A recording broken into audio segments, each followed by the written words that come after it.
After Hours. On this episode of the History of the Course After Hours podcast, we discuss the band known as He Is Legend.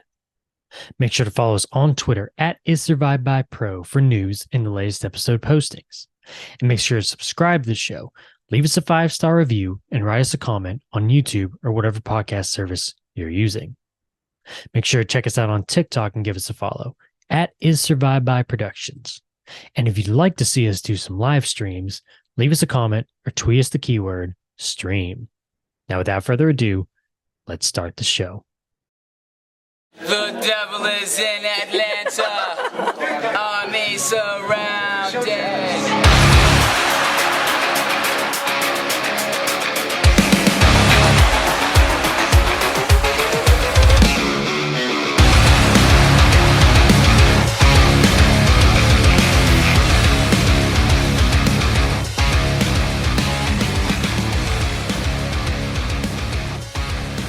Welcome back to the History of the Course After Hours podcast, where each and every episode, I, Curtis, sit down with my good friend and avid listener to the History of the Course podcast, Erik.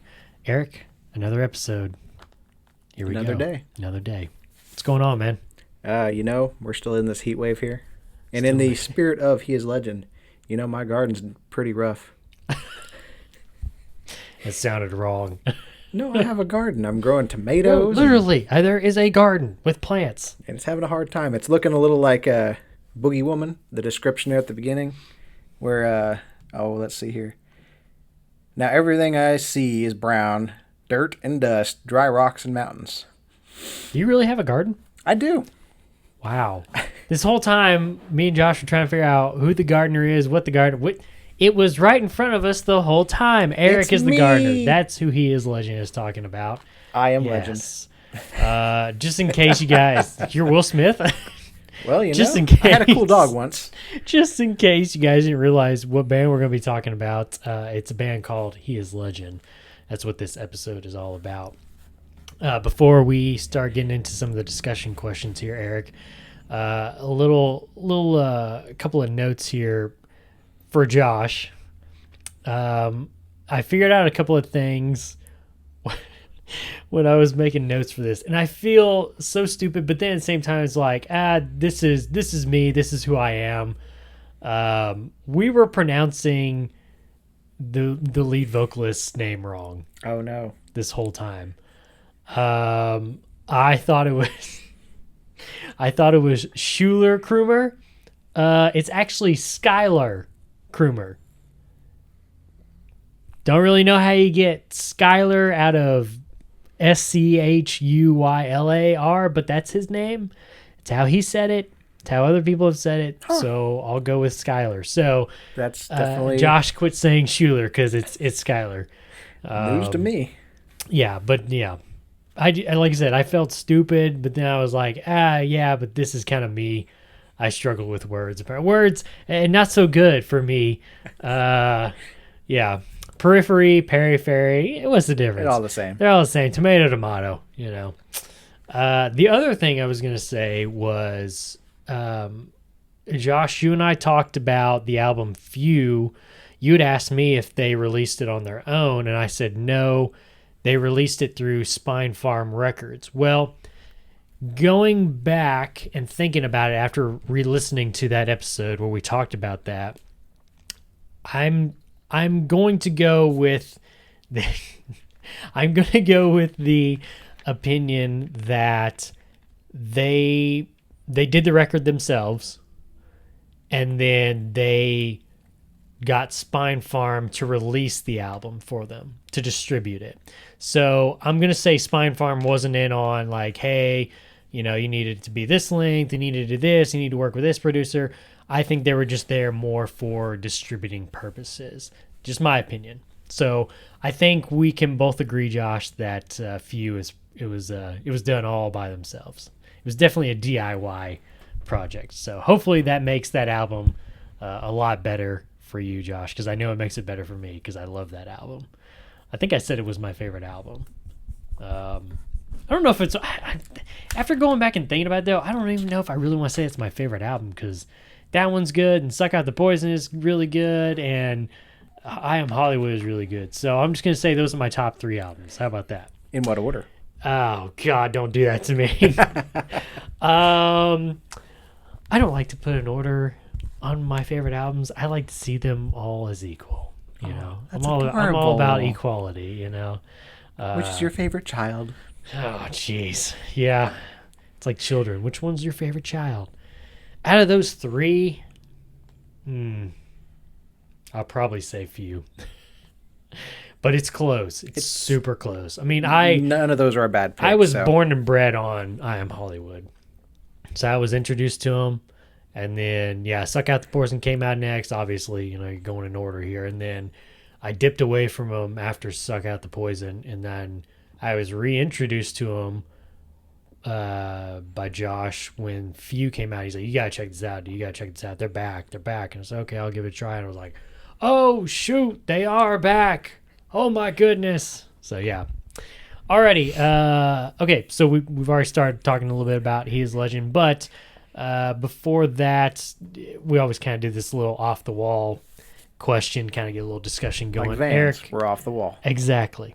Like, the Vans, we're off the wall. There's now a very pretty shoe on the table. Yes. Okay. That very loud bang was my shoe. Okay, so off the wall question here for you, Eric, just to get a little more information about you, you know, throughout the episodes here. What is your favorite song from any band to finish an album? So I don't know if these are like 100% my absolute favorites. Just throw but out a couple I some, come up with that I really, really like are The Day Hell Broke Loose at Sickard Hollow. From Maylene. You can feel it, man. Yes. You want to talk about Oof. what we talked about in the last episode about post-rock instrumentals? You can feel it. And it's a little bit, for them, that's a little bit of a longer song, I guess. Yeah. But there is that kind of rise and that fall of the action. And, oh man, it is good. It's a little bit heavier for an ending song, I guess. But not as heavy as my next. The Finisher. From Oh Sleeper. Pardon me, people. I gotta compose myself here because he just hit me on the right spot, man. He got me in the feels, man. No, that is, I I'm really, getting a little really, lightheaded. really like a hard finisher like that. Good night, nerds. Just end it on a high note. So Just good. Oof. So good. And both of those albums do hit so good. From Maylene there. Yeah. And Sun of the Morning, I believe. Yeah. Yep, you're right. And both of those albums, just the way they finish, it makes me want to start it over and do it again. Do you mean to challenge me? Because your speech is pretty threatening. Absolutely. Ooh. Ugh. He's going to rip out your knees, people. Be careful. Yeah, Well, I mean, that's a brutal actually going song, back, man. we talked, about our last episode. The Search Party Never Came EP ends with She's a Real Battle Axe. That's a good, pretty heavy one for me. I enjoy the way that one ends too. Yeah. I know you and Josh had talked about, you could have mixed it around, done this, that. I like a heavy finisher. No, I'm with you, man. I mean, the finisher. Yeah. I just like it. That's the way I'm built. It's in the title, people. We're letting you know this is the finale. This is the finisher to the album. And like I said, it feels like the finish. It is good. Yeah. Both of those are great. Sweet. Was there any others you had? Those two are my top. I mean, okay. they're pretty good the way I I like just they didn't know if you had finish. any others written down there. Well, I was going to say if you want to include ones I don't like, but hey, no, go right ahead, man. Let's hear it. So What's your beef? Well, sometimes you let me down at the end, and even though they're Especially when you get hyped throughout the whole album and then just like you fall flat on your face. they just drop me What happened? right down on my knees, and it makes me want to cry. Like a Yeah, little. exactly. And let's see here. I think I'm trying It to remember. is. Oh, there it is. Arrivals and Departures. I love that album. Yeah, what is the final on that one? So the original. Well, I'm looking at Yeah, what's the original the final? original one was True Romance, Okay, yeah. and it comes right after Vanity and Greed, Love with Caution, and True Romance. Yeah. It falls so hard for me.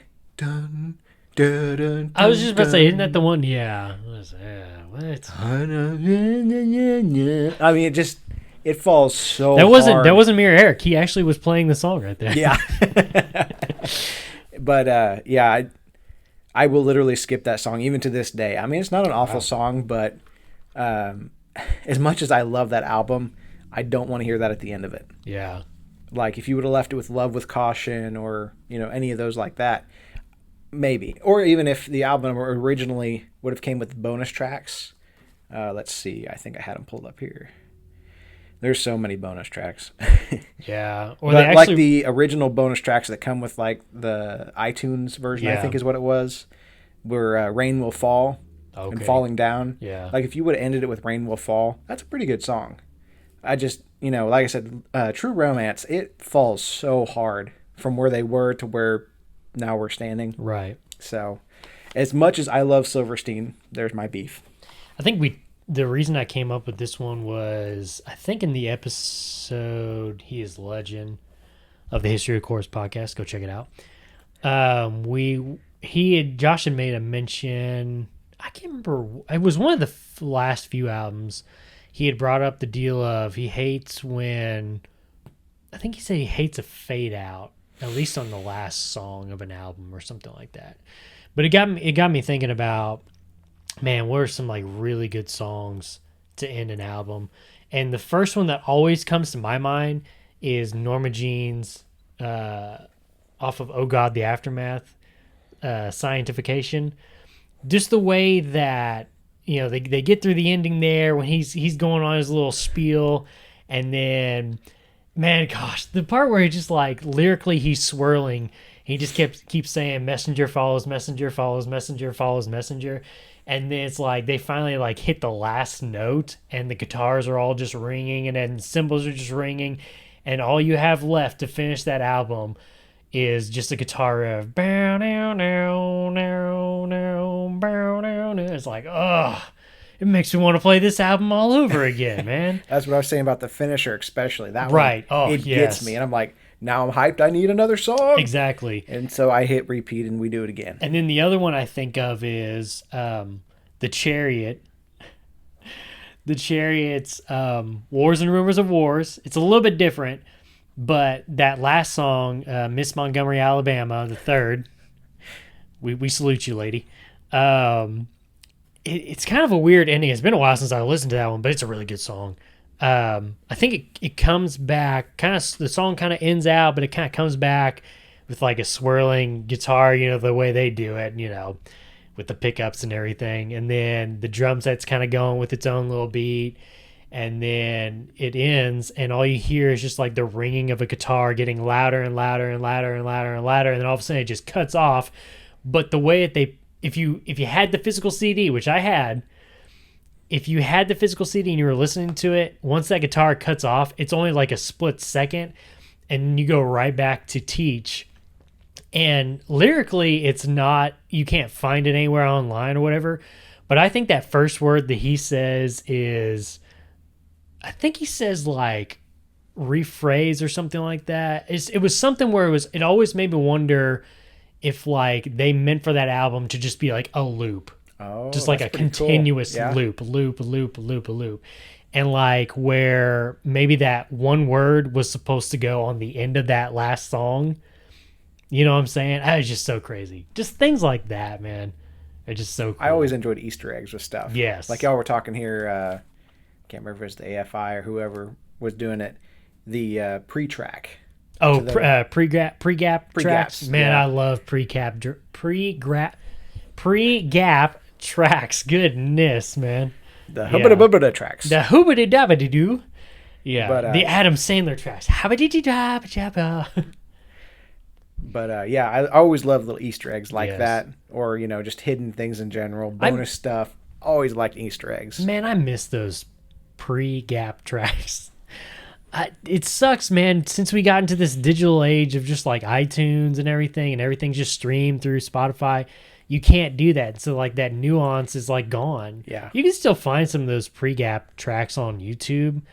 Somehow people have ripped off of CDs or vinyls or whatever, but man, I loved like buying a CD and like putting it in there and being like trying to hit the rewind button and be like, oh, there's something here. It's in the negative. It's in the negative. What's it gonna be? You know. But yeah, it's so cool when bands would do that. Cool. All right, let's talk about He Is Legend. I'm dying to talk about He Is Legend. Are you dying to talk about He Is Legend? I am dying. Let's do it. Let's do it. Okay. So as always, Eric, I always pose this question to you: who, what, where, when, how were you introduced to He Is Legend? So I think I've known the song "The Dungeon Witch," "Attack of the Dungeon Witch." I have known that song for a long time. Okay. I don't know where I first heard it. If it was like on somebody's playlist, or maybe it was on I don't even know what. Like a game maybe or something like that? I don't think it was on a game. Wasn't it a game? I don't think so. Like a compilation album maybe? Maybe on that, but like maybe even on a like a Pandora playlist type situation. Oh, okay. Yeah. Like you put it on I don't know, Maylene and Sons of Disaster radio. Yeah. And Attack of the Dungeon Witch comes on. Maylene and the Sons of Disaster radio. Playing for you live. Playing for you Southern rockers. So, I mean, that's a definite possibility, something like that, too. Yeah. But I've known that song for quite a while. I think that's where I first heard, of them. I mean, I've heard one of their songs anyway. Right, yeah. I had heard of them in the past, but I heard, like, their first album was called I Am Hollywood. And my brain went to, like, Hollywood Undead. Oh, jeez. And, what a terrible comparison. some other stuff like that. And I was just like, I think I'll hold off, guys. I don't really need that. This is not for me. So I originally resisted because I just assumed it was in that vein of whatever you call that music. Okay. So yeah, what is that? I don't even know. I don't know. Like new metal, kind of rap metal almost. They've got their own little genre. They're Hollywood Dead genre. That's what they are. Cool. So, brand new listener comes up to you, Eric. He says, I heard this band, He Is Legend. Actually, he heard about this band called He Is Legend on a little podcast known as the History of the Chorus podcast. He's a friend of yours. He comes up, he says, Eric, have you heard of this band, He Is Legend? You said yes. Yes, I have. As a matter of fact. As a matter of fact, I have. He says, or she, either one, he or she. We don't discriminate here. He or she says, okay, I want to check them out. What am I getting myself into? What do they sound like? Give me a little taste. The easiest way I thought to describe this, alternative with an edge. Alternative with an edge. Like, no, Okay. We're not talking about the Edge radio here, our local radio station. The Edge. But, I mean, it's got like a razor's edge to it. Like, there's a little something extra to it. But it does have kind of alternative, like, vibes to it. Okay. So, especially once they get kind of away from, like, southerny feeling of their second album. But anyway, we'll probably get into that later. Okay. Also, they are very big-time storytellers. Like, all of their songs, if not their entire albums, if not entire, discography, has, stories running through it. And I enjoy that a lot myself. But, I mean, like the Gardner series, like, we're going to talk about that, I know, here in a minute. But, starting from their first album all the way up through their current album, there's a story there. Right. And, yeah, just kind of interesting. Again, kind of Easter egg-ish. I kind of like it. Okay, cool. So we started this on the last episode. I got 2 more trivia questions here for you, Eric, because he dips his head. He is not enjoying this, I can tell. As I hang my head to cry. I mean, here's the thing about it. This first question is going to be about your favorite album. From He That's Is Legend, easier. Okay, so we'll see if this one works out for you, okay? So here we go. Eric, what record label released the band's sophomore album, Suck Out the Poison?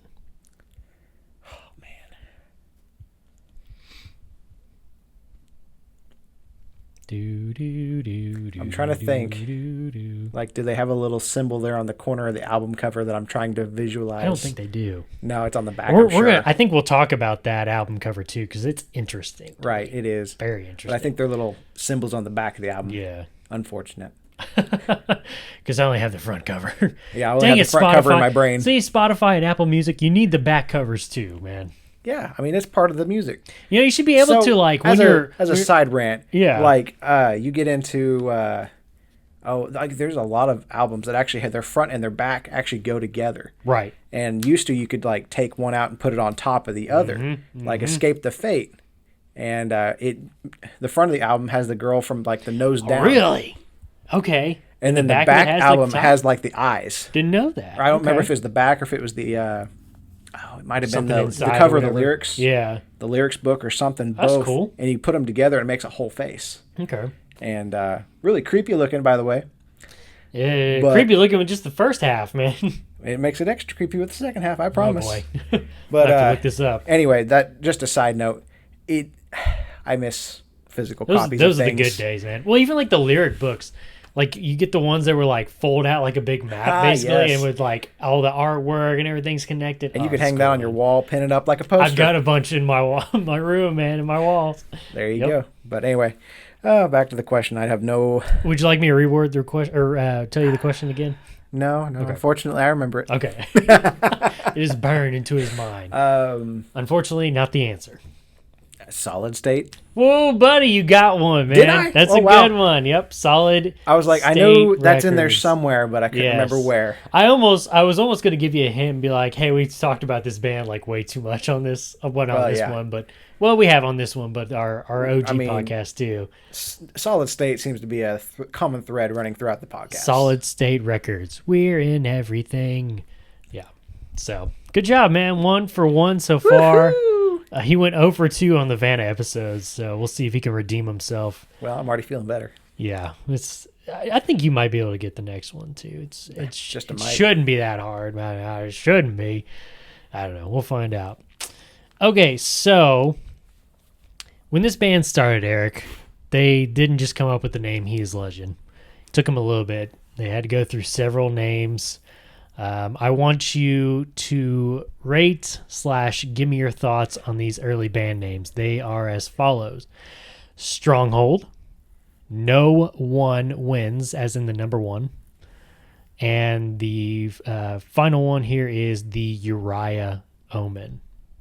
What do you think? Rate those and give me your thoughts on these. So those almost three. in that same order, but backwards. So Okay. my number 3 is Stronghold. Okay. It's a pretty solid name. I like it. Yeah. But It's a pretty strong name, right? I mean, it's Stronghold. Then No One Wins. That's just. I mean, it feels It's like. kind of a play on words. I more mean, than it's anything. fun. Yeah. Yeah. I mean, It's fun. you It's go back. playful. What would It's this light. have been like? 04, something like that. No, see, here's the weird thing about it. I told Josh, I didn't realize that these guys have been around since like the late 90s. Now, obviously, makes even more sense. Obviously that could be, well, we just started in 1999, but still, I'm just assuming these guys started in like 02, 01 Right. maybe. The earliest music I could find from them was like 04. So. Yeah, I think their EP was like 03, maybe 04 actually. And then I Am Hollywood came out in 04. Yeah. So, yeah. So, No One Wins. I like it. Yeah. It's fun. It is very of that early 2000s, late 90s kind of era, though. Right. It does feel like almost something like AFI, those guys, that kind of vibe, Right. The post-punk scene, Right. definitely could feel that. And then Uriah Omen is my number 1. That is a cool That's a good name. one, man. That's That a is good just a name. really cool name. Okay, so I got a As a- bonus. As go the ahead. bonus, yeah. I got was a gonna say, bonus one here for you. Josh came up with this song. Oh man, I think he was saying it in the background while I was talking because I kind of barely caught it. He called it. Of course, we were saying the wrong name, but so I'm going to say the correct name now. You know what? Forget it. I'm going to say the wrong name here. That's what we're going to do because that's what he said. He said Schuler Krumer and the Sloppy Bass Boys. Rate it and give me your thoughts. I do like that's pretty fun actually. I like it a lot. If Krumer ever does a side project Yeah. with anything, that's got to be the name. I think I could see them putting out like White Bat or even like something that's like some of their darker stuff because that just sounds like it's Schuler Krumer or Skylar Krumer, whichever one you want to go with, and the Sloppy Bass Boys. That sounds like clown, like dark clownish, this is Yeah. kind of creepy, man. I could almost see even like Suck Out the Poison. Yeah, Something okay. southern going Yeah. on in there. Yeah, The Sloppy Bass Boys. Sloppy Bass Boys. Yeah. I kind of like it. Okay.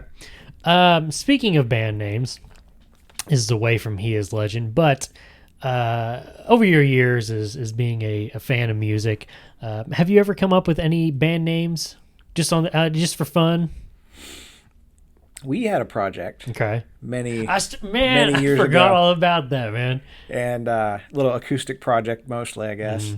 And we called it All Has Faded. That's true. That's true. That was a good one. I forgot I about always thought one. that was a really cool name. I'm Remember- a little partial. Do you remember the other name we had way before that, though? I was trying to remember. It was like, It was Torment and Disgust. yes. But I remember... That's a little heavy sounding for what we were doing. Yeah. here's one of the funny things though. I remember we took a picture one time of us and we wrote it out on a board or whiteboard or something like that. And I remember going back and looking at that years later, and the way we spelled disgust, it was torment and disguise. It was like, what? That's kind of cool though too. It's kind of interesting. Okay. Did you have any other band names that you've ever thought of? I had a couple other little projects with friends, nothing ever went anywhere, Yeah. of course. But Let's hear them though.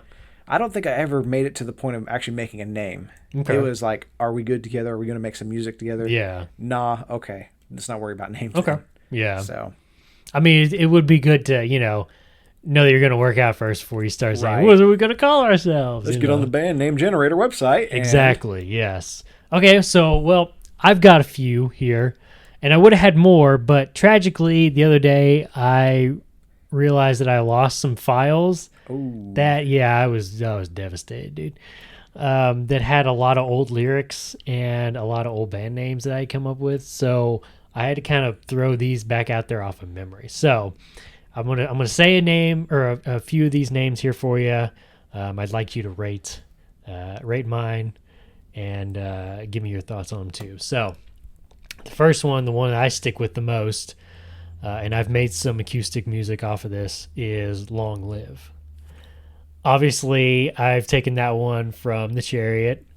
Obviously, it's an old phrase too, but I like that one. I also have Is Survived By, which is also our company here, Is Survived By Productions, which produces this podcast and our other ones as well. I took that one from Touche Amore's album, Is Survived By. And I think the last song, too, is called Is Survived By.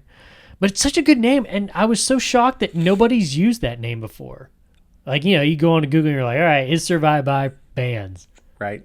Nobody? All right, I'm taking it. That one's mine. Thank you, sir. I also have Within Verona. That was one I had made a long time ago. I think that's back when we were into Silverstein real big. Yeah, probably They had those so. songs that really were kind of hinting at Romeo and Romeo and Juliet. Juliet and that kind of thing. Yeah.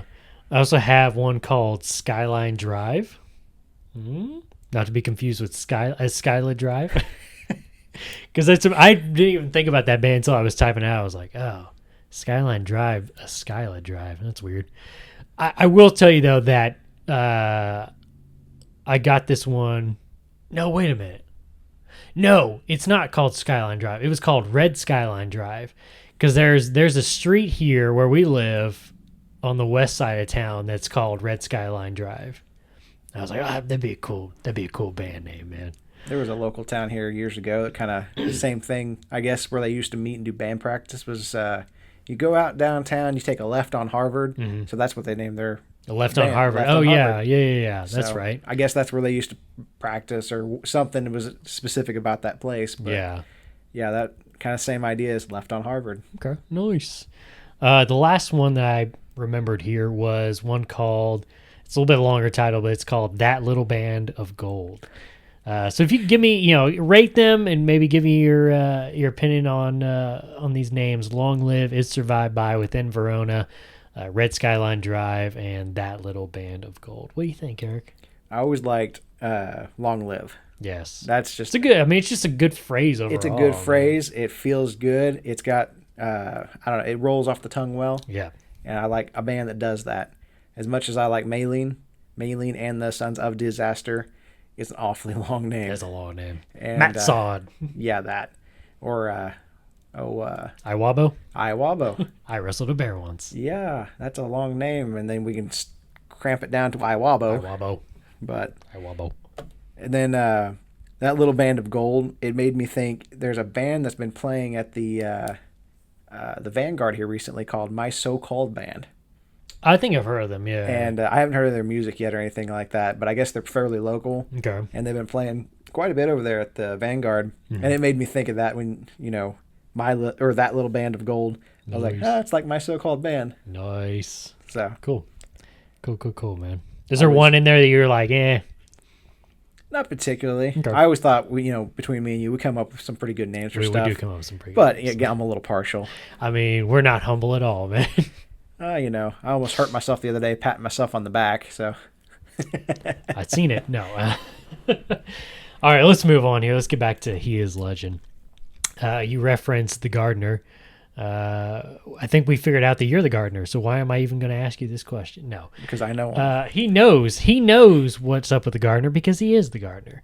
Eric, tell me, in your opinion, because again, kind of like the last episode when we talked about Curse's album artwork, me and Josh talked about this before. It'd be nice to have somebody else come in, sit down at the table, give us their opinion, a little new perspective maybe. What is up with the gardener character that is referenced to several times throughout the discography? You named some songs off to me the other day, and I mean, do you know?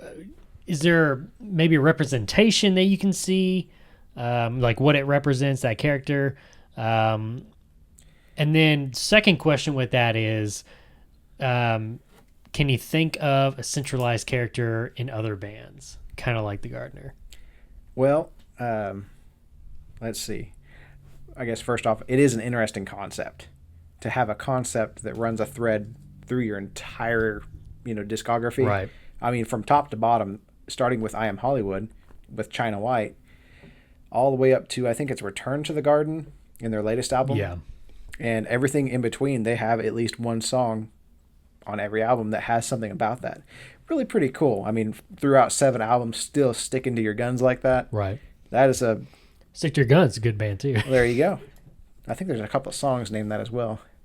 And some lyrics. Well, Stick to Your Guns? Yep. Oh yeah, it's everywhere. Oh yeah.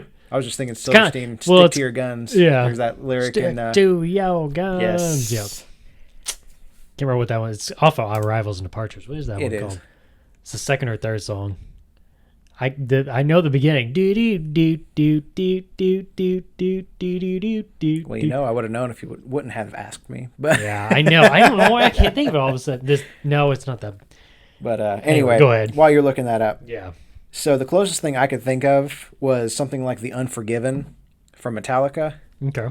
And the idea that, this guy's singing along and, you label me, I'll label you, so I'll label you the Unforgiven. And going on throughout that kind of thing kind of sort of matches up, kind of being the same character, more or less, talking about those 3 songs. Right. But not as clearly as they do it with He Is Legend. Yeah. I mean, outside of full-blown, concept work, like there's a band, Unleash the Archers. Mm-hmm. I've talked about them a couple times before. First thing I've seen after COVID as far as concerts go, say hold a special place in my heart. Okay. But anyway, they follow a couple of characters called the Immortal and the Matriarch Okay. over 2 full-length albums. Those 2 albums are, complete concept work, of course. Yeah. But top to bottom, they're about those 2 characters and their eventual clash. So, Okay. beyond that, just little bits here and there as far as maybe this album has one thing and another album somewhere else has something else that refers to it. Yeah. But not a centralized character like the gardener, like in this one. Yeah. Which is pretty interesting. They were able to do that, throughout their entire discography. Right. Be able to fit it in there. By the way, the song, I shake my head at this. The song by Silverstein that we were talking about was If You Could See Into My Soul. If you could only see into my soul. Yeah. That's a good song. Yeah. That's one that needs to be covered by an 8-bit. You ever hear those before on YouTube? Yeah. Those 8-bit covers, those are pretty fun. Well, back in the they're day. getting pretty big again. Again, really? Yeah, there's actually Interesting. bands that are doing it themselves, like Modern Day Escape. Yeah. Put out a song. I think it's Shady Friends in Sunny Places or something like that. And they put out an 8-bit version of that song Interesting. before they even put out the main song, I believe. I wonder how But you go doing that. I'm sure there's probably just an app you could do. Nowadays, use or there's probably an something. app, yeah. Or there's probably just some app you can use. But Cool.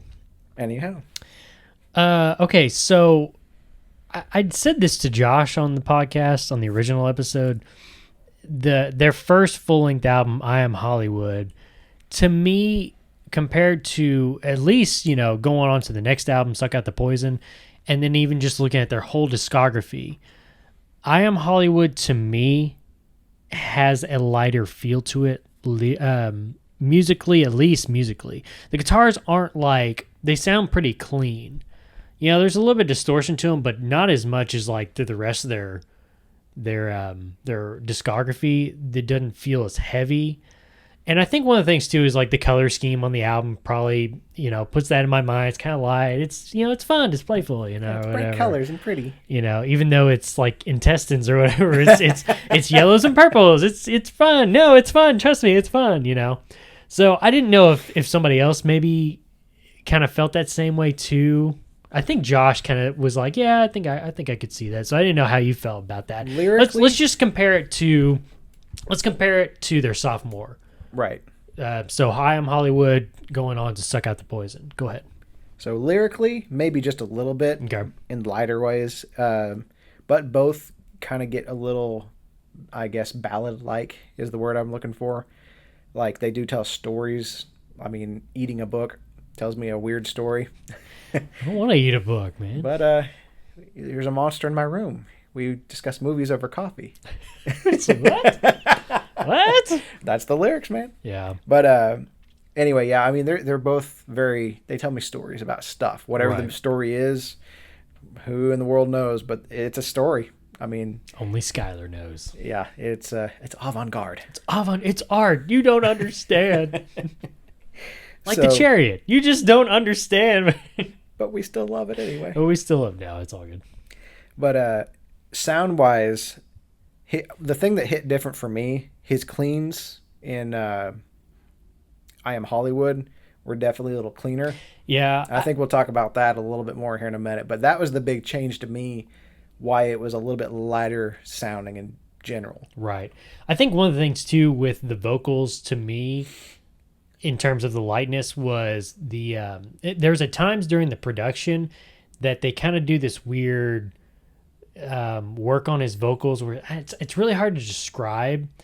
But it's like it's got some filter on it, and it's really hard to describe.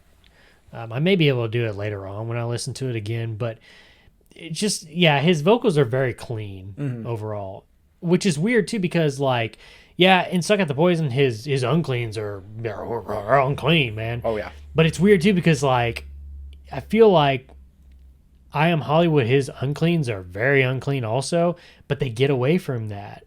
And they kind of come back around a little bit towards the end there, especially on like White Bat. Mm-hmm. But yeah, it's just kind of interesting that those are dirty. Yeah. White Bat. Yeah, that's a good one, man. That's a good one too. Did you have anything else? What about musically? Because I think you just touched on the lyrics and the vocals there. Right. Musically, they have such a different sound in general. Yeah. It's hard to almost pinpoint, where they're at, high, low, heavy, light, because there is such a different sound. It's not like, we talk about O Sleeper or something, and it's like that guitar, that's there when they have that guitar. Yeah. And or you talk about some heavier bands or anything like that, the low range grunt that some of them have, and their sound, I was reading a review this week about them. I wish I would have wrote it down, but talking about they find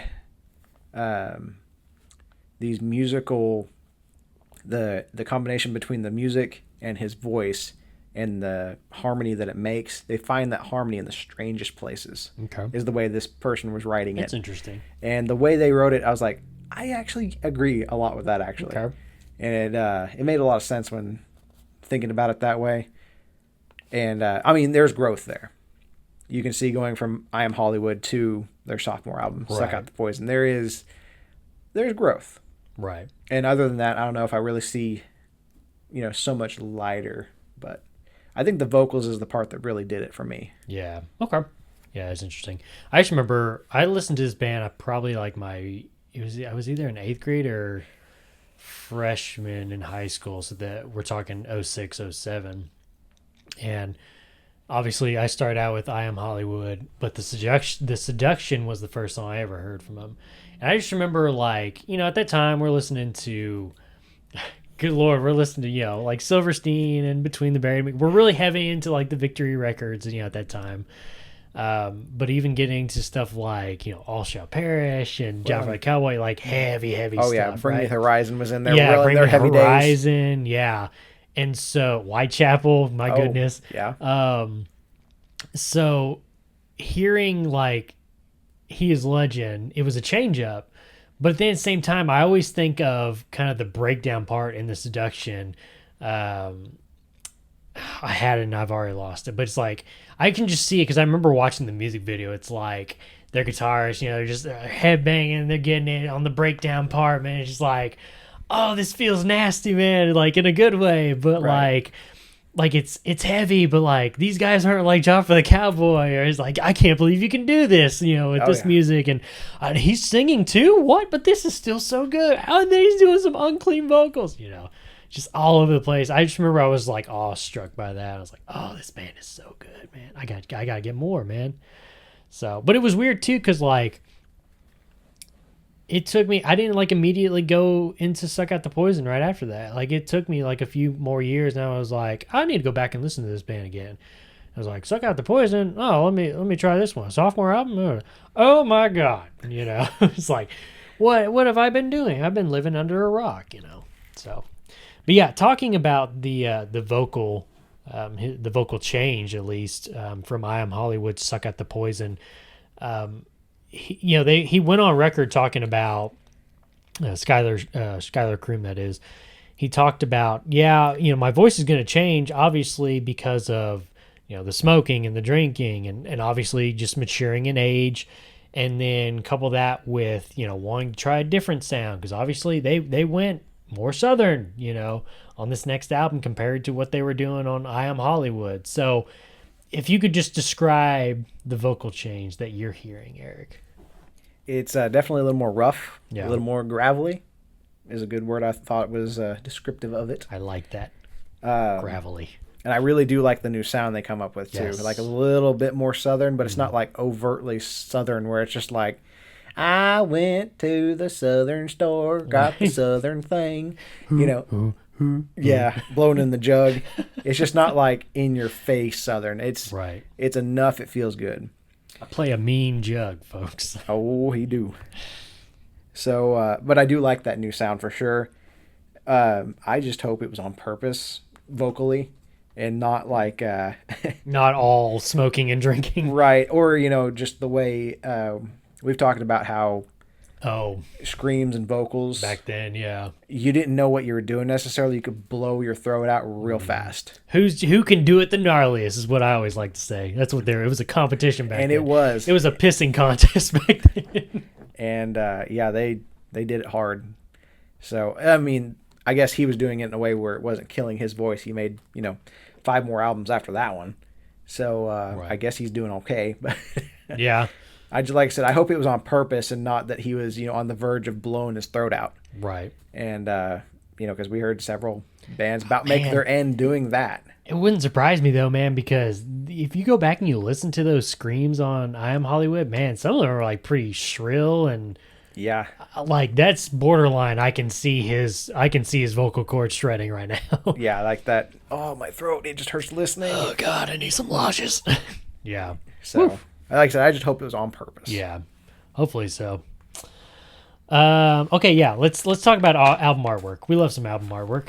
I described to Josh "Suck Out the Poison" like a 60s, more 70s vinyl looking album cover. And I think it's more of like it's a couple of different things. It's the lettering of He Is Legend. It's the filter that I feel like the picture was taken in. And then it just kind of, I don't know, just like the album cover overall just kind of looks like a vinyl record cover. Well, if you go to an old store, you pick up an old album that's been kicking around in somebody's garage for a while, it's got that ring around it. Mm-hmm. And I think it's the top right corner of that album that has kind of that, looks like the wear ring. Yep. Where that album would be sitting for so long, shuffling around from move to move. Right. and it's got that on there. And that's one thing I always thought was cool too. So it does look like an old album. I think the Maylene and Sons Disaster #1 was made to look like it had a ring on it too, like a vinyl. Oh yeah, if I remember correctly. Trying to pull it up here. Been too long since I looked. So other than that, though, I thought the actual picture itself looked kind of like the Last Rebel. Yeah, look at that. Look at the ring on that one. That is sick. See, that's the same way too with like Maylene. It's like that looks like a vinyl record. That's so good. I love it. I like when bands do that. Maylene's so man. good anyway, but yeah, the picture itself on "Suck Out the Poison" looks a lot like the Last Rebel album from Leonard Skinner. Yeah, and then the lettering up on top looks like "Are You Experienced?" from the Jimi Hendrix Experience. Nice. So that's the two that I come together and kind of made one. I was looking around at my albums and looking through, some of the stuff I listened to. And I was like, put that one and that one together, and that's kind of what it looks like to me. And then give it a little age, a little bit of wear, and there you got it. You got Suck Out the Poison. These vinyl covers had a baby. Yes, they did.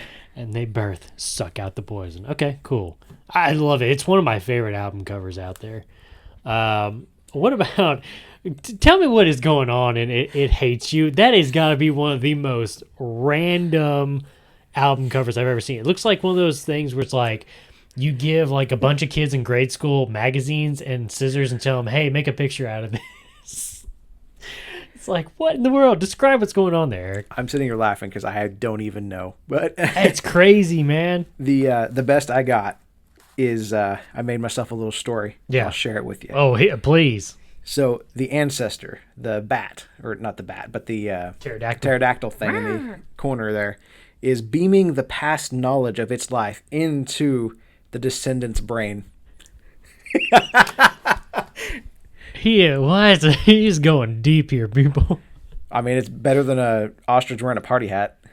I was about to say, that's what I always thought it was. I was like, why is this ostrich wearing a party hat? From a How'd distance, they do that? That's it. I mean... Look, if you just like don't focus, if like you just let your eyes like blur out, you're like, oh, it's a party hat, man. Happy birthday, Mr. Ostrich, from He Is Legend. From He Is Legend, from the past till now. Yeah. Well, do you think it has anything to do with like take the album name into it? It Hates You. Maybe that pterodactyl is just like jealous that the ostrich just gets to chill out on the ground. So he's like, I'm going to shoot my laser beam out of my mouth at you. Rah! It must be, because who knows what those things actually do, Or maybe he's jealous. Maybe Mr. Pterodactyl is jealous of Mr. Ostrich because they have friends together and there's like a big friend circle. Just follow me here for a second, okay? There's a big friend circle, and Mr. Pterodactyl's birthday came along. Nobody remembered his. But then Mr. Ostrich had a birthday, and he's wearing his party hat there. Okay, I'm going with the party hat. Okay, so he's wearing his party hat. But then Mr. Pterodactyl wasn't even invited, and so somehow he came across that they're having a party. So he flew overhead of the party, and he's like, I'm gonna come attack you, and I hate you because it hates you. And now he's coming down to swoop that party hat right off that he's coming head. down. That's why his mouth's wide open. He's like, He's mid-attack. Yeah. Or is it just that they got probably super high on some drugs and just decided this looks awesome? That's probably it right there. That looks like one of those things that like you would do that, and then like years later you come back and look at it and go, what the heck was I thinking? Like, what even is this? What is this? I'll tell you what it is, Eric. It's art. It's avant-garde. You just don't understand. And that's the truth. I don't understand. Yeah, I really thought it was a ostrich wearing a party hat for the longest time. And then we did that episode, and I was like, oh, shoot. A pterodactyl shooting a laser beam out of his mouth. It's like, okay. Opens a whole new world here. Does nothing for the songs, Nope, I mean, doesn't change anything there, but, okay. Yeah, cool. This is interesting. But I think it kind of goes along with He Is Legend and who they are. It is. Rate this tour name for me, Eric. The Peanut Butt Tour. Honestly, that's fantastic. What in the world does that even mean, though, man? It's art. It's avant-garde, people. Is that the best tour name you've ever heard of? That is one of them, especially nowadays. Okay. Like, it gets so old. We talk about all these misery tour. Oh, misery, woe is me tour, woe is you tour. Or my favorite, the final tour is like all's well that ends well, and I was like, yeah, it's already been done, bro. Which final end? Which what? Yeah. Yeah, How many times exactly. has it been How done? many times? Yeah, How many times are you going to do a final tour for that matter? exactly. Oh, we're doing a final tour, but we're doing a reuniting final tour, and then we're going to do it again in 10 years, and we're going to beat this horse until it dies. Final tour, part 1. Yeah. Oh, there's going to be a part 2? Man. But yeah, I like that Peanut Butt tour. That's fantastic. So weird, man. So random. What's weird, though, to me, actually, is they don't have a song or an album named that. True. If they had an album named that, it'd be like, okay, yeah, cool, whatever. There But goes Mr. Peanut Butt. What? that's his next song right there. He's working on it right now. He's got it. Write that down. Write that down. But, oh, yeah, I like that name. It's a fun name. I mean, as much as, like, all these misery things we get out there today with, you know, all these different bands coming back after COVID, they're all talking about, you know, Everything's misery. sad misery. And, It's just a bunch of sad boys out there is what it is. yeah, we did this once before, you know. Bunch of sworn-in babies. Is it 2005 all over again? I think so, man. Oh, man. Emo's making a comeback, bro. Here we go. In a bad way. Oh, man. Yeah. Okay, what about the album Heavy Fruit? Does it sound radio friendly to you? So, are we talking today or when it came out in 2014? Yes. So, when it came out in 2014, Yeah. I'd say no. Really? Okay. Today, I mean, I was listening to our local The Edge the other day, and they were playing some pretty heavy stuff on there. I was like, wow, I never would have thought, you know, they'd play X band or Y band or Z band. Yeah. And because I don't listen to the radio a whole lot anymore, and, you know, Bluetooth wasn't connecting that day, so we played The Edge, and I was really shocked about some of the stuff that was, you know, making a little bit heavier. Like, there was harsh vocals, there was stuff like that. Yeah. But in 2014, they were a lot more picky. Like, oh, that was a scream in there. Can't play that on the radio, guys. I remember for the longest time, I kept calling into them back in the day and be like, yeah, you guys need to check out this band, Silverstein. You need to check out their... They got a new album. It's called Discovering the Waterfront. They're from Canada. Oh, yeah, we'll do that. We'll do that. All right, cool. Week later, hey, yeah, I called in earlier and be like, can you guys check out Silverstein? You guys said you would, but I'm still not hearing them on the radio, so can you check out Silverstein? Yeah, sure. We'll get that on the docket, man. Like, come on, guys. They're here to play with you. Yeah. Play with your heart. Come on, man. But there's no telling how many calls a day they get like that. Oh, Like, yeah. You need to check out this band. Yeah, okay. Yeah, we'll get right on that. We'll get on it, kid. As they roll But their yeah, eyes. 2014, when that came out, probably not. Okay. But today, if it would have been released yesterday, you know, maybe. Okay. I could see a couple songs on there, you know, doing it. But Well, let's talk about the 2 newest albums, Eric. Just a simple question. What are your thoughts on the 2 newest albums, White Bat and Endless Hallway? so, I wrote 2 words to start it all off. Okay. Not bad. Not bad. I mean, they're not my favorite part of the discography, Yeah. but they're not bad. Like, you can't, turn on White Bat, it's not going to go wrong for you. Right. It really is growing on me, White Bat especially. I mean, it's, Okay. and Boogie Woman, that's a good song. Be your boogie woman. That song's got a boogie to it. Hey, yo, yeah. So, yeah, there's a couple in there. Endless Hallway, it doesn't feel bad either. I just haven't, it's so new still. Yeah, I still I'm gotta still go back giving and it, listen to it again. I've only listened to it about 3 times all the way through. Only 3? Yeah. I like Way to give, more than me. I like to give something a real chance, you know. Oh, yeah, I do So- too. It's just like I haven't gotten around to listen to it a second time since, listening to it for the original yeah. episode. But yeah. I mean, it's not bad. Like I said, I've given it a few listens through now and finding out a few of the songs that are hitting better for me than others. And, it's starting to grow on me too. But I don't know that they have, like, an awful album in the mix. Okay. There's me and my helper at work all the time. There's not a dog among them, is what we'll say. Okay. So Interesting. I was always fascinated. I'm surely the name Endless Hallway. I wondered if it came from lyrics off of their album Few. Is it Easter? Yeah, Eastern Locust. Yeah, Eastern Locust.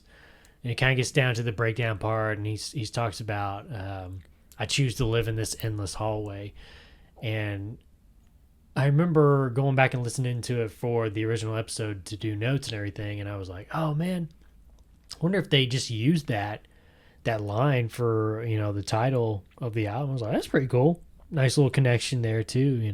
So and they're not above connecting their albums together. Not at all. They're not. Yeah. Cool, man. Let's get down. Well, before we get to the final, yeah, you almost made it out of here, bro. We'll get our final trivia question in here, okay? Which album, Eric, was followed by a brief hiatus by the band? Oh. Which album? Now, put the phone down, buddy. I just Can't wanna even look at now. You should okay. know the albums, buddy. Which album was followed by a brief hiatus by the band? Trying to think of when they all came out. I think it would be after It Hates You. Is that your answer? That's final answer. Lock it in.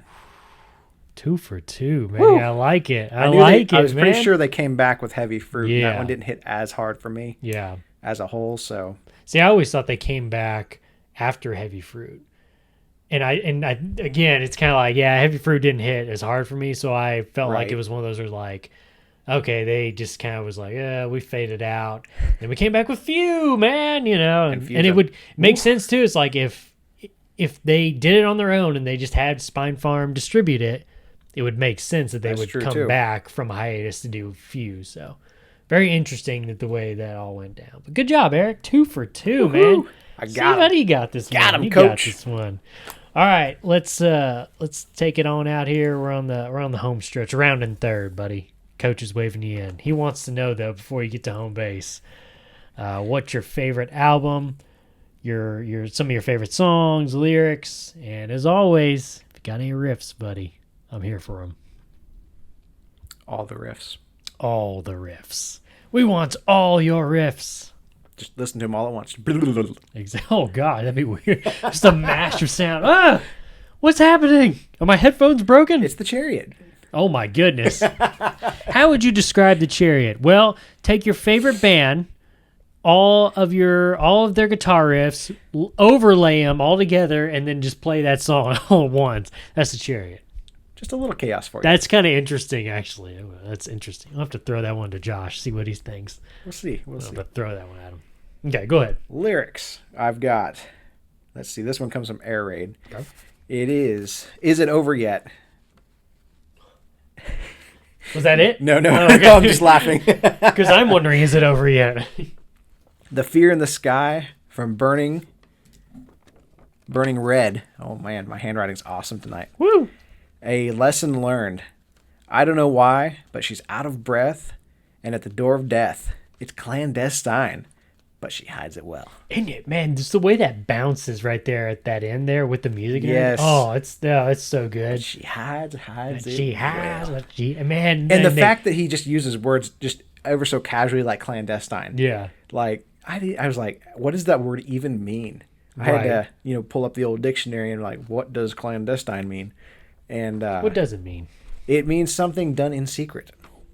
Ooh, don't tell. So when he says, I don't know why she's out of breath at the door of death, it's clandestine. It's something she's done in secret. Wow. That adds a layer to it, doesn't it? Yeah, and then the other thing too, I was gonna say was, man, just the way he sings that part, it's almost makes me think of like he doesn't just sing it; he kind of puts like himself into it. Oh, yeah. It almost makes me think of like James Hetfield doing his "Oh yeah" or whatever. It's Oh like, yeah. but they kind of layered you can tell they what's the word where it's like you'd sing it twice, but you'd overlay that. Dubbing. Dubbing. There you go. Thank you. I knew it started with a D. they dubbed it. You could tell, but just like, and the way they dubbed it and the way he sings that. But she hides it well. Like you said, there's a bounce to it. Oh, God, that's so good. And he's kind of, I mean, his voice at times too still brings back that southern feel, man. Right. It's like, Just so every good. once in a while. So good, man. Next one is from Sand. Okay. Same Doom, album. doom, doom, doom. So, when you leave, and you will, when the going gets tough and you turn tail and run, but uncertainty's always 9/10 of the fun. Stay with me. I'm begging you. Don't do this on your own. Are you sure Suck Out the Poison is your favorite album? Because it's so far, it sounds like Few is maybe your favorite album. I do like Few. Like, there's this stack on Few, like the first 3 songs. I can just put that on repeat and listen. Okay. I love those first Air 3. Raid, Sand, Buford. What about Silent Gold, man? That's a good one. That is a pretty good one, too. I do tend to listen probably the most Air Raid out of that little stack, though. Yeah. I love that. Just silence. So, off of the song Jordan. Okay. Are you a monster? Are you a man? Or just your skin? Who could tell? You wear it well. You wear it well. Some nice skin. Well, you know, we have skin so soft, too. It's true. It's all that moisturizer. Moist. Then we've got Best in Mexico. Oh, nice. So, I've been collecting stones that I think I'll throw at you. Nice. He just has such a fun time with lyrics, it feels Yes. like. And he is... I was trying to describe it to somebody the other day, and, like, he's got some meat on that lyrical sandwich. Mm-hmm. Like, it's not just word salad. Right. It's not just, oh, it's lettuce. It's kind of boring. Put a little sauce on it. It might be okay. Right. But no, we're talking, like, it's a good meal when you get into his lyrics. Okay. And that's why we're talking about eating a book next. Which brings me to my next point. Just slide that straight in there. Nice. I like the transition there. That was good. So, eating a book, all of it, honestly. We talked a little bit about the lyrics a minute ago. Like, that whole thing is such... I mean, I couldn't pick one lyric out of it. I tried. What I was really it? did. What was it? The monster? Say it again. Let's see here. How'd it go? There's a monster in my room. We discuss movies over coffee. He shook my hand, licked his lips, and tried to eat me. It's like, what? And it's getting on my nerves. happening, man? Is the next lyric. He's getting on my nerves. Is that all? Man. I like, is it The Creature Walks where he makes a reference to the Scarecrow? And the Wizard of Oz says, how about a little fire, Scarecrow? Wake think it yourself is. up. You've been dreaming again. Yes. Yeah, like I said, he lyrically is fantastic. I love his lyrics. So good. So- So good. Yeah, did you have any other lyrics? All of them. But anyway. All of them. Okay, so we got all riffs and we got all lyrics, okay? What about songs? All of them? Well, yeah. But actually getting into the riffs, I do like Yeah. many driving riffs throughout this band. I think we talked a little bit earlier. The vocals and the guitar complement each other so well throughout so much of this. Suck Out the Poison during that bridge, you know, suck it out. Yeah. That where he, Suck it out. you know, oh man, that's all. But anyway, Oh, man. so favorite albums, definitely Suck Out the Poison. Few is probably number 2, and that's a very close call. Razor thin. Very close. And then I Am Hollywood's not far behind any of that. Oh, nice. So, I Very mean, nice. honestly, that's a really close call between the 3. Okay. So at least our top 3 are the same. That's nice. Yeah. Just in different Group order. wise, yeah. Yeah. Top 3 of the group. As a group, yeah, that's what I'm trying to say. It does feel like almost every other album kind of hits really well for me. Right. I don't know. Well, I mean, I guess technically the first 2, but then anyway. It's just like, to me, It Hates You and Heavy Fruit, they kind of dip a little bit. There's good songs on there. Out of those 2, I like more songs on It Hates You than Heavy Fruit, but it just feels like it kind of dips there, and then Heavy Fruit does dip a little bit. Yeah. But, you know, if I'm in the right mood, it's a good Oh, album. for sure, yeah. So, But I feel like it definitely picks back up with Few, and then White Bat's really good. I do like And White then Bat. I still need to go back and listen to Endless Hallway a couple more times, but I don't think it hits as hard as White Bat. no, I don't. But First it's not drive as, through, like, no.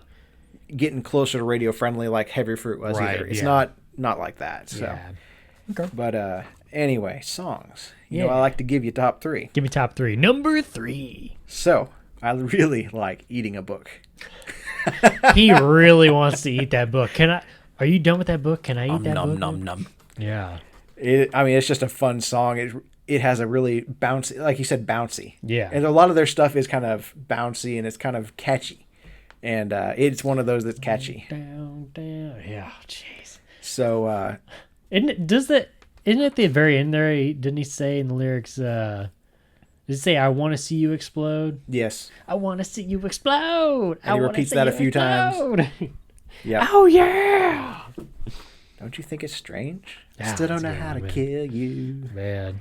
Still don't know how to see, man. Then that's too. It's like his harmonization, man, especially yeah. on "I Am Hollywood," so good, man. And that's another thing too. I think that contributes to my feeling of it, just kind of feeling lighter. You know, I Maybe I could see that. So number throw 2 me is a a curve. tie. Number 2. Coming in with Attack of the Dungeon Witch Okay. and Suck Out the Poison. Okay. I was trying to pick between the They're a two, good combo, man. and I couldn't. yeah, they're a like- good combo. Boom, boom. They're there. They're good. I like them both. Number 1, Number 1. coming in hot with Air Raid.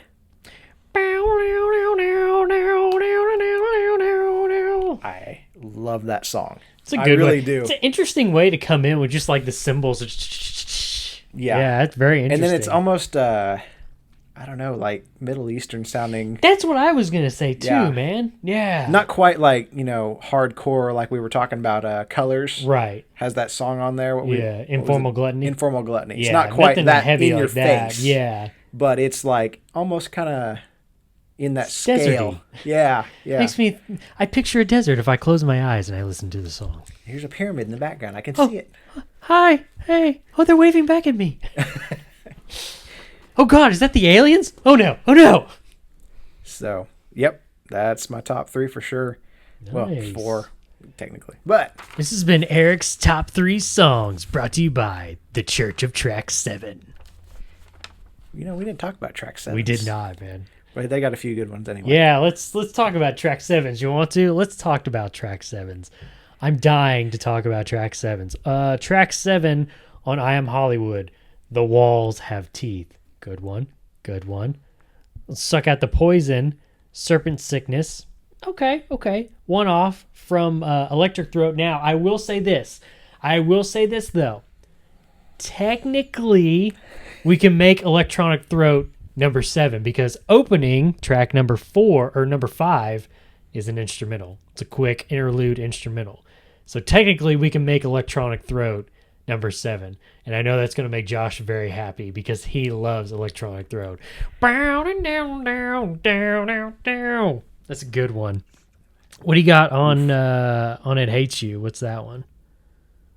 Don't touch that dial. Okay. It's not bad. Yeah. I think Few was Gold Dust. That's a good one. That is a good one right there. Yeah. Where- The formula works, people. It's a conspiracy. The government doesn't want you to know about this.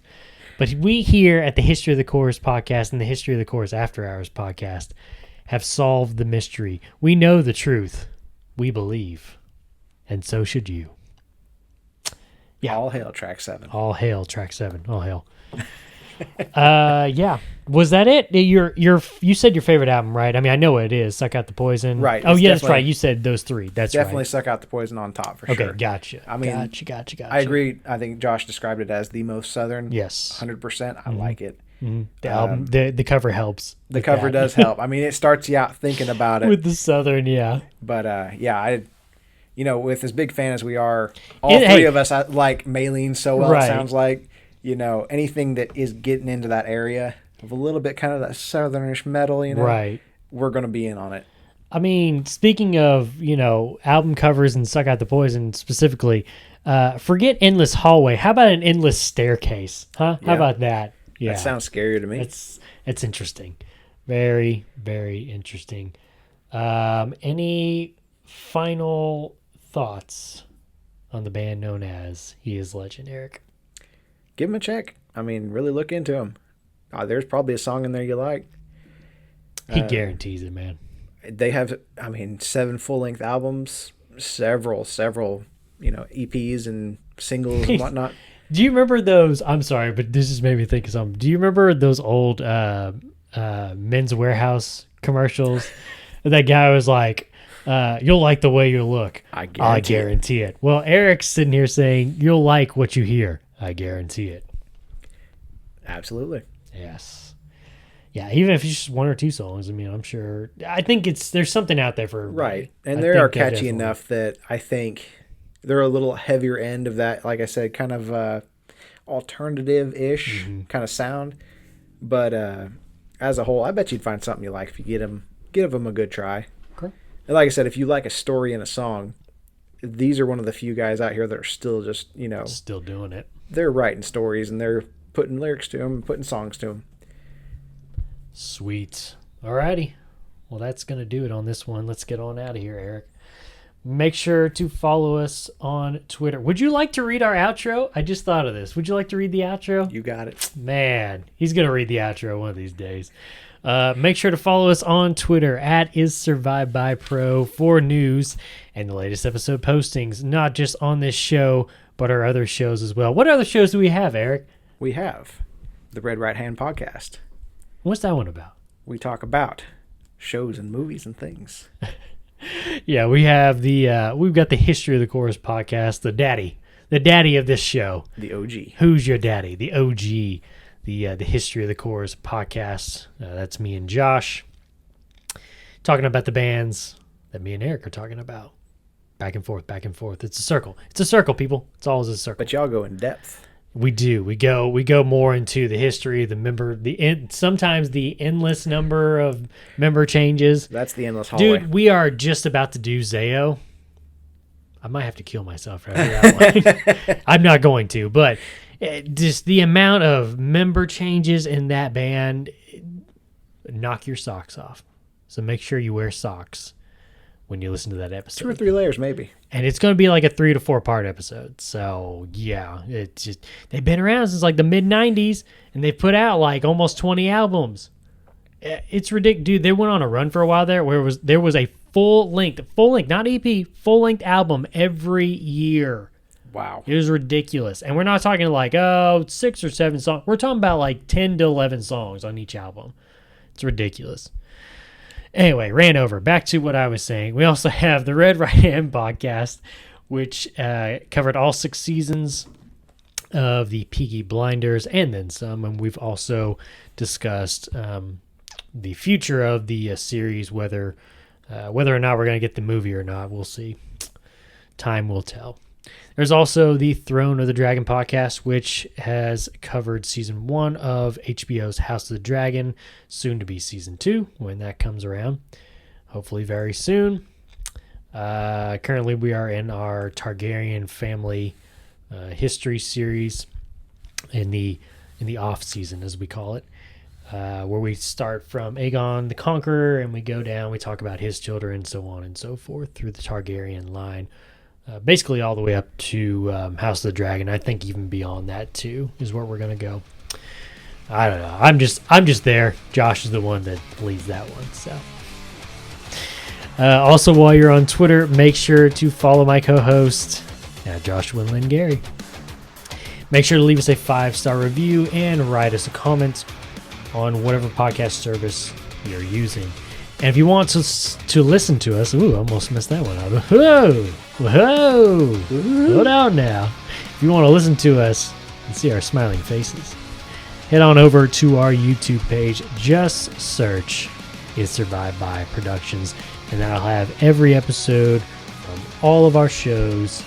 Subscribe to the channel, thumbs up the video. Alrighty, that'll do it until the next episode, where we're going to talk about the band from Cali, from California, Touche Amore. See ya.